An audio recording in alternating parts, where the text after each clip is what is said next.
Cardiac conduction system, right. Previous class में हम लोग देखे थे हार्ट का सर्कुलेटरी सिस्टम, आज देखने वाले हैं हार्ट का कंडक्शन सिस्टम, ठीक है। कंडक्शन का मीनिंग क्या है? कार्डियक मतलब हार्ट, कंडक्शन मतलब it is a process by which heat और electric passes by materials, right. Conduction का मतलब क्या है? एक माध्यम, एक प्रोसेस है जहाँ पे हीट और इलेक्ट्रिक एक मटेरियल्स के माध्यम से पास करते हैं, ठीक है, उसको बोलते हैं कंडक्शन। तो इधर मटेरियल कौन सा है? हार्ट है, राइट। तो हार्ट कैसे इलेक्ट्रिकल इम्पल्स जनरेट करता है और कैसे through out the heart circulate होता है, वही आज हम देखने वाले हैं। तो हार्ट में ऐसा क्या चीज़ है जो इलेक्ट्रिकल इम्पल्स जनरेट करता है, ठीक है। तो हार्ट में क्या है? एक स्पेशलाइज कार्डियक मसल सेल है जो खुद अपना इलेक्ट्रिसिटी पैदा कर सकता है, ठीक है, उसको बोलते हैं automaticity, without any external stimuli. मतलब न्यूरॉन जैसे सिग्नल भेजता है ऐसा कुछ नहीं, वो अपने हिसाब से एक इलेक्ट्रिकल इम्पल्स जनरेट करता है, ठीक है। हार्ट के इधर सब एक स्पेशलाइज मसल सेल है, ठीक है, जिसको बोलते हैं जो इलेक्ट्रिक का इम्पल्स जो जनरेट करता है उस माध्यम को बोलते हैं कार्डियक एक्शन पोटेंशियल, ठीक है। वो हम लोग जो सेल मेम्ब्रेन ट्रांसपोर्ट सिस्टम में पढ़े थे, सोडियम पोटेशियम चैनल जैसे और कैल्शियम चैनल ओपन होके जो आयन सब पॉजिटिव आयन अंदर आएगा, नेगेटिव आयन बाहर जाएगा, ठीक है, तब वो सिग्नल इलेक्ट्रिकल इम्पल्स जनरेट होगा, ठीक है। हम वही दूसरे क्लास में देखे थे सेल मेम्ब्रेन के ट्रांसपोर्ट सिस्टम में, ठीक है, वही होता है, वही जो कार्डियक सेल है उसी के सेल मेम्ब्रेन में, ठीक है, नेगेटिव सेल अंदर जाके पॉजिटिव आयन, जब नेगेटिव आयन सेल के बाहर जाता है, पॉजिटिव आयन सेल के जब अंदर आता है, ठीक है, पोटासियम बाहर जाके कैल्शियम क्लोराइड जो अंदर आता है, तब एक पोटेंशियल इलेक्ट्रिकल इम्पल्स जनरेट होता है, ठीक है। तो कौन कौन सा वो लोकेशन है जहाँ पे इलेक्ट्रिकल इम्पल्स जनरेट होता है और थ्रू आउट जो हार्ट सर्कुलेट होता है, वो चलो देखते हैं। तो ये हार्ट का 4 चैम्बर है, right atrium, left atrium, right ventricle, left ventricle, right. तो ये जो राइट एट्रियम है, राइट के टॉप में एक इधर एक कार्डियक मसल सेल है जो नेचुरल पेसमेकर बोलते हैं उसको, ठीक है, हार्ट का नेचुरल पेसमेकर बोलते हैं। यही स्टार्टिंग से मतलब इलेक्ट्रिकल इम्पल्स जनरेट करता है। स्टार्टिंग पॉइंट कौन सा है? ये वाला जो हिस्सा दिखाई दे रहा है राइट एट्रियम के टॉप में, ठीक है। तो इसको क्या बोलते हैं? SA node. क्या बोलते हैं इसको? SA node. The natural pacemaker of the heart, ठीक है, ये इलेक्ट्रिकल इम्पल्स जनरेट करता है, ठीक है। ऐसे का full form sino atrial node. क्या बोलते हैं? Sino atrial node. तो ये जब इलेक्ट्रिकल इम्पल्स जनरेट करता है, ठीक है, फिर इलेक्ट्रिकल इम्पल्स कहाँ जाता है? ये बिछड़ जाता है पूरा इलेक्ट्रिकल जब जनरेट होता है, ये बिखर के right atrium and left atrium को देता है, ठीक है। जब एक मसल में या सेल में इलेक्ट्रिकल इम्पल्स आता है तब क्या होता है? जो सेल है मसल है वो कॉन्ट्रैक्ट हो जाता है, ठीक है। हम लोग ओटी में देखे होंगे, जब ओटी करते हैं, ओटी में वो जो कोटरी इलेक्ट्रिकल कोटरी देते हैं, वो करंट से जो जलाते हैं एक सेल को, क्या होता है जब सेल वो बॉडी के अंदर मसल में वो जलाने से जब कटरी देते हैं इलेक्ट्रिकल, वो बाइपोलर कटरी, तब क्या होता है? ये कॉन्ट्रैक्ट हो जाता है, देखा होगा, ठीक है। ओटी में जो लोग काम किए होंगे वो लोग देखा होगा, ये कॉन्ट्रैक्ट हो जाता है। सेम थिंग लाइक दैट, जब electrical impulse right atrium and left atrium में सर्कुलेट होता है तो क्या होता है? ये जो हमारा right atrium and left atrium contract होता है, ठीक है। तो जब कॉन्ट्रैक्ट होगा क्या होगा? ये पंपिंग होगा, ठीक है। पंपिंग जब होगा तो क्या होगा? फिर इधर का जो राइट एट्रियम लेफ्ट एट्रियम का ब्लड वो नीचे जाएगा, ठीक है। तो इसी को जो बोलते हैं, ये जो कॉन्ट्रैक्ट हुआ, इसी को हम लोग मेडिकल टर्म में बोलते हैं डीपोलराइजेशन। डीपोलराइजेशन, राइट, डीपोलराइजेशन बोलते हैं। क्या बोलते हैं? Depolarization meaning contraction of the heart. Contract, depolarize मतलब कॉन्ट्रैक्ट होना, ठीक है। तो जब ऐसे नोड से इलेक्ट्रिकल इम्पल्स जनरेट हुआ, right atrium left atrium contract हुआ, डीपोलराइज हुआ, फिर ब्लड पास हुआ, ठीक है। फिर वो इलेक्ट्रिकल इम्पल्स कहाँ आता है? इधर एक कार्डियक मसल सेल है, ठीक है, ये ऐसे नोड से इलेक्ट्रिकल इम्पल्स रिसीव करता है, इसको बोलते हैं एवी नोड, क्या बोलते हैं? AV node, atrioventricular node. ठीक है, आर्ट्रियोवेंट्रिकुलर क्यों बोलते हैं? ये आर्ट्रियम और वेंट्रिकल के बीच में है, ये जो सेप्टम है। ठीक है, सेप्टम के साइड में ये रहता है। ठीक है, ये क्या करता है, इसका फंक्शन क्या है? ये ऐसे नोड से सिग्नल, इलेक्ट्रिकल इंपल्स सिग्नल जो है उसको रिसीव करेगा और थोड़ी देर के लिए होल्ड करेगा। ठीक है, थोड़ी देर के लिए होल्ड क्यों करता है? अगर एक साथ में ये इलेक्ट्रिकल इंपल्स पास होके अगर इधर वेंट्रिकल में आ गया तो क्या होगा? साइमल्टेनियसली दोनों कॉन्ट्रैक्ट हो जाएगा, तो इफेक्टिव ब्लड फ्लो ठीक से नहीं हो पाएगा। ठीक है, तो ये जब होल्ड करेगा, ठीक है, कितना कितना देर तक होल्ड करता है? 0.01 सेकेंड, ज़्यादा नहीं, 0.01 सेकेंड के लिए एवी नोड क्या करता है? जो ऐसे नोड जो सिग्नल भेजता है, इलेक्ट्रिकल इंपल्स भेजता है, उसको होल्ड करता है। फिर किसको देता है? फिर ये देगा, ये जो है इसको बोलते हैं, ये जो ब्रांच निकला है एवी नोड से, इसको बोलते हैं bundle of His, bundle of His, right. Then electrical impulse bundle of His में आया, फिर ये बंडल ऑफ हिस फर्दर दो टाइप में डिवाइड हुआ। क्या बोलते हैं उसको? Right bundle of His and left bundle of His, right. तो बंडल ऑफ हिस डिवाइड हुआ फर्दर राइट एंड लेफ्ट में। ठीक है, ये एवी नोड से इलेक्ट्रिकल इंपल्स होल्ड किया, फिर बंडल ऑफ हिस में आया, फिर राइट एंड लेफ्ट बंडल हिस में आया, फिर ये लेफ्ट वेंट्रिकल को देगा, मतलब राइट एंड लेफ्ट वेंट्रिकल को इलेक्ट्रिकल इंपल्स देगा ताकि ये कॉन्ट्रैक्ट होगा। ठीक है, तो जब ये देता है, ये इसके माध्यम से देता है, क्या बोलते हैं इसको? ये दिखाई दे रहा है, ये ब्रांचेस सब। ठीक है, ये सेसरज कार्डियक सेल है, इधर है। ठीक है, इसको बोलते हैं पर्किंजी फाइबर। क्या बोलते हैं? पर्किंजी फाइबर। ठीक है, तो ये पर्किंजी फाइबर क्या करता है? राइट बंडल लेफ्ट बंडल ऐसे इलेक्ट्रिकल इंपल्स रिसीव करता है एंड वेंट्रिकल को जो है राइट एंड लेफ्ट वेंट्रिकल को कॉन्ट्रैक्ट करता है ताकि वेंट्रिकल का ब्लड मतलब ऊपर जाए। ठीक है, यही कॉन्ट्रैक्ट होता है, इसको बोलते हैं वेंट्रिकुलर डिपोलराइजेशन। ठीक है, तो ये तो डिपोलराइजेशन हो गया। ठीक है, जब ऐसे नोड इलेक्ट्रिकल इंपल्स को होल्ड करता है, ठीक है, तब क्या होता है? इधर इलेक्ट्रिकल इंपल्स आ गया तो ये रिलैक्स होगा दोनों। ठीक है, कौन कौन सा? Right atrium and left atrium. वो रिलैक्सेशन को बोलते हैं रिपोलराइजेशन।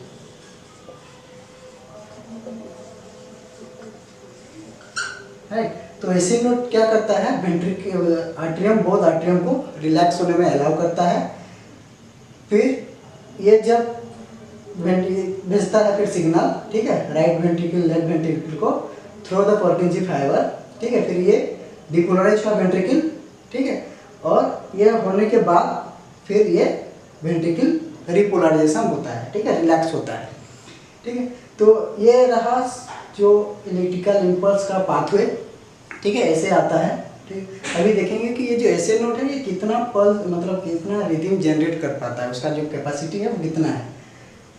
ठीक है, तो ऐसे नोड का जो खुद का इलेक्ट्रिकल इंपल्स जनरेट करने का वो जो कैपेसिटी है, ठीक है, वो कितना है? SA node 60 to 100 beat per minute, ठीक है, इलेक्ट्रिकल रिदम और इलेक्ट्रिकल इंपल्स जनरेट करता है। ठीक है, इसको बोलते हैं साइनस रिदम।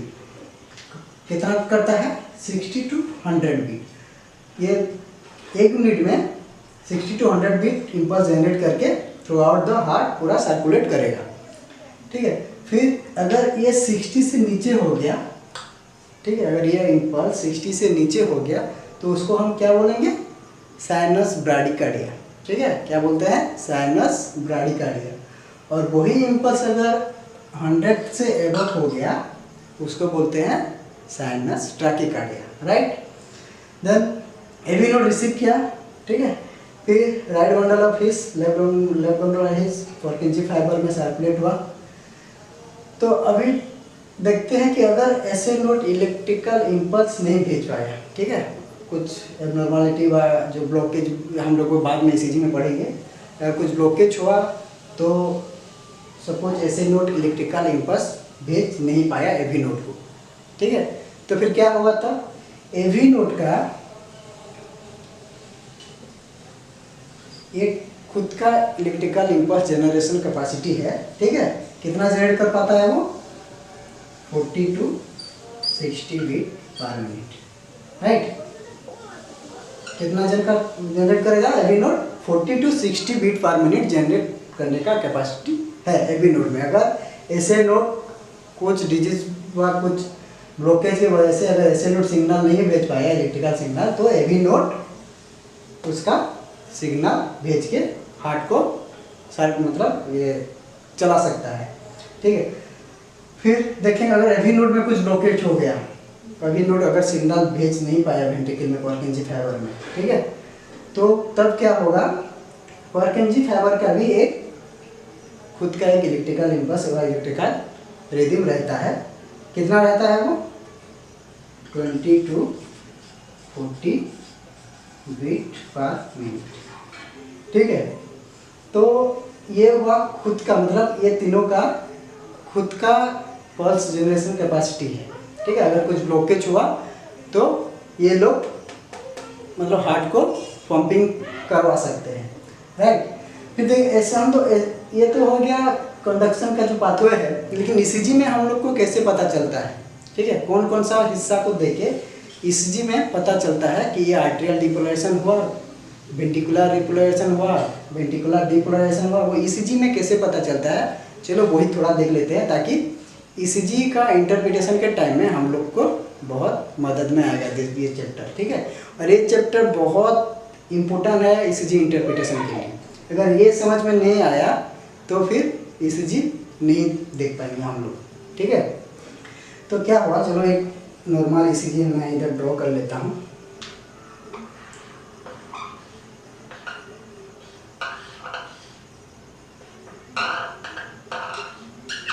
राइट, ये है हम लोग का पी वेव, ये Q R S T, right. ये एक नॉर्मल एक ही मतलब कार्डियक साइकिल का वेव है, मतलब जब एक साइकिल होता है कार्डियक का तो एक ही साइकिल का ये कंप्लीट वेव है।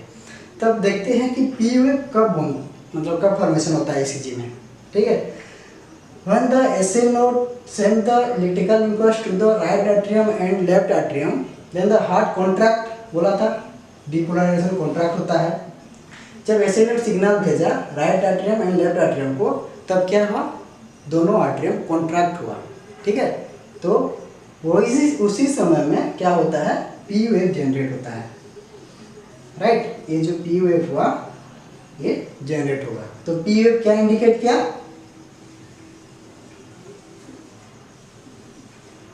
पी वेव क्या इंडिकेट किया, आर्टेरियल डीपोलराइजेशन, ठीक है। इसका जितना ड्यूरेशन होगा हम लोग को ईसीजी में देखेंगे, ठीक है। तो पी वेव क्या इंडिकेट किया, आर्टेरियल डीपोलराइजेशन, ठीक है। अभी आएगा हम लोग का क्या रहता है, पीआर इंटरवल रहता है, ठीक है। पीआर इंटरवल कौन सा, from the beginning of the P wave to the beginning of the QRS complex को हम लोग बोलते हैं, ये है PR interval, right. Beginning P waves के और क्यूआरएस कॉम्प्लेक्स का जो बिगिनिंग है उसी जो गैप है उसको बोलते हैं पीआर इंटरवल। ये कब होता है, मैं बोला था कंडक्शन में कि जब ऐसे नोड से सिग्नल आता है तब क्या करता है, एवी नोड थोड़ा होल्ड करके रखता है, तब जो होल्ड होता है, ठीक है, दोनों वेंट्रिकल रिपोलराइज हुआ, ठीक है, रिलैक्स हुआ, और जो होल्ड होता है जो ड्यूरेशन, ठीक है, कितना 0.01 सेकेंड, तभी ईसीजी में हम लोग का इंडिकेट करेगा पीआर इंटरवल, ठीक है। उसको बोलेंगे, ये दोनों को मतलब बहुत आर्टेरिया का रिपोलराइजेशन भी हुआ, ठीक है, तो उसी को बोलते हैं आर्टेरियल रिपोलराइजेशन, राइट। ये हो गया पीआर इंटरवल, कब, जब एवी नोड इलेक्ट्रिकल इम्पल्स को होल्ड किया और दोनों आर्टरिया रिलैक्स हुआ, तब कौन सा हम लोग का ईसीजी में आया, पीआर इंटरवल। ठीक है, अभी रहा क्यूआरएस कॉम्प्लेक्स। क्या है, क्यूआरएस कॉम्प्लेक्स। QRS complex. ठीक है, एवी नोड से फिर इलेक्ट्रिकल इंपल्स कहाँ गया, वर्केंजी फाइबर में। ठीक है, वर्केंजी फाइबर क्या किया, इलेक्ट्रिकल इंपल्स को लेके वेंट्रिकल को कॉन्ट्रैक्ट किया। ठीक है, तो ये जो क्यूआरएस कॉम्प्लेक्स आता है हम लोग का ईसीजी, वो क्या इंडिकेट करता है, वेंट्रिकल का जो कॉन्ट्रैक्ट हुआ उसी हिस्सा को ये इंडिकेट करता है क्यूआरएस कॉम्प्लेक्स। तो क्या इंडिकेट करता है, वेंट्रिकुलर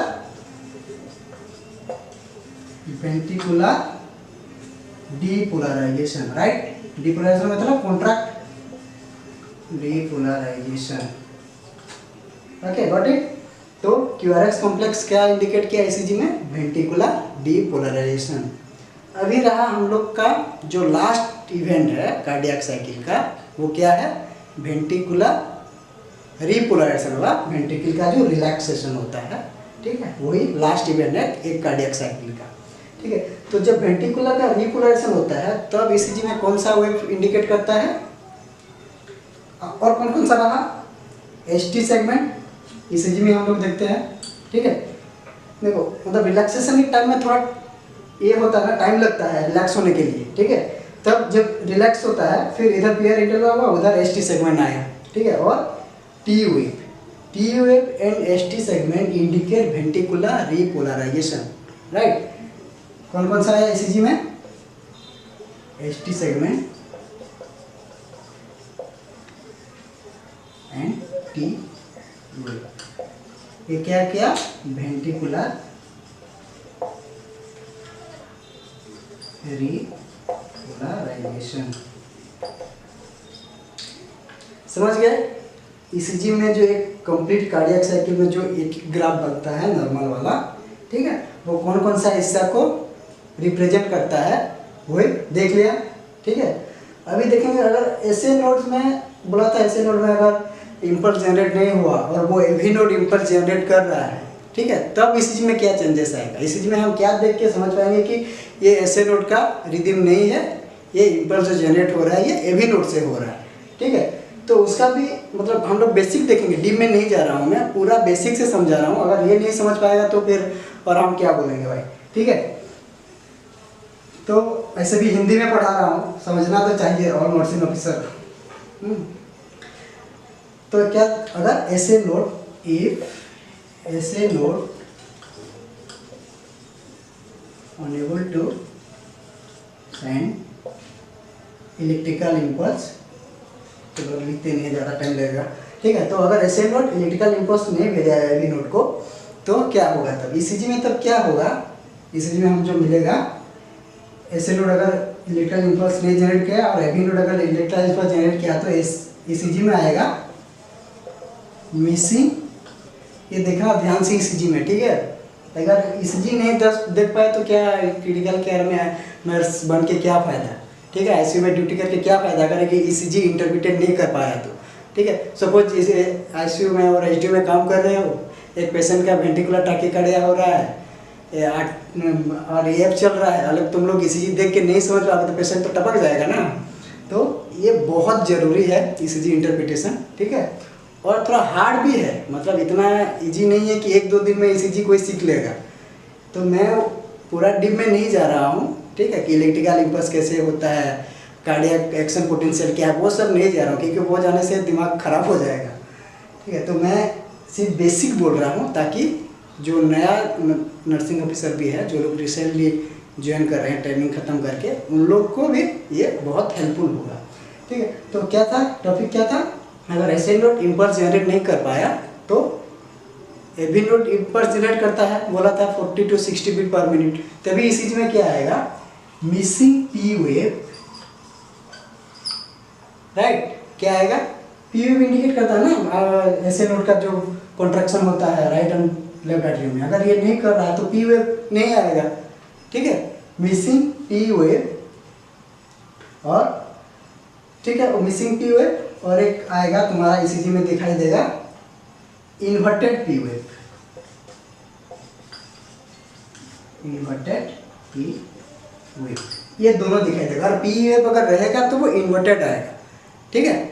इन्वर्टेड मतलब ये आ गया, ये जो पी वेव है ये इन्वर्टेड रहेगा। अगर ऐसे नोड से इलेक्ट्रिकल इम्पल्स जनरेट नहीं होगा और वही इलेक्ट्रिकल इम्पल्स अगर एवी नोड से स्टार्ट हो रहा है तो उसमें ईसीजी में हम लोग यही चेंजेस देखेंगे। एक में पी वेव नहीं रहेगा, अगर रहेगा भी तो इन्वर्टेड रहेगा, राइट। बट ये हो गया ऐसे नोड का प्रॉब्लम। हम ब्लॉकेज में मतलब first degree A B blockage, second degree, third degree सब जो जो देखेंगे ईसीजी में, ठीक है, ईसीजी क्लास में देखेंगे वो सब। ये हो गया। फिर अगर AV node electrical impulse generate नहीं कर पाया, ठीक है, फिर किसका था, वेंट्रिकल का, कितना 20 to 40 बीट, ठीक है। अगर एवी नोड से इलेक्ट्रिकल इम्पल्स जनरेट नहीं हुआ और वही इलेक्ट्रिकल इम्पल्स परकिंजी फाइबर से जनरेट हो रहा है, तब ईसीजी में क्या क्या आएगा। परकिंजी फाइबर क्या करता है, किसका ईसीजी में किसका डायग्राम देता है, क्यूआरएक्स कॉम्प्लेक्स को, ठीक है। अगर एवी नोड सिग्नल नहीं भेज रहा है और ये खुद का सिग्नल से हार्ट को चला रहा है तो जो क्यूआरएक्स कॉम्प्लेक्स है उसका जो ड्यूरेशन है, जो नॉर्मल ड्यूरेशन है, ठीक है, 120 मिली सेकेंड से ज़्यादा रहेगा, ठीक है। उसका जो ड्यूरेशन है वो ज़्यादा रहेगा और क्यूआरएक्स कॉम्प्लेक्स जो है वो प्रोलंग रहेगा, ठीक है। तो यही रहा हमारा कार्डियक कंडक्शन सिस्टम और थोड़ा एबनॉर्मलिटी मैंने बोल दिया है, ठीक है।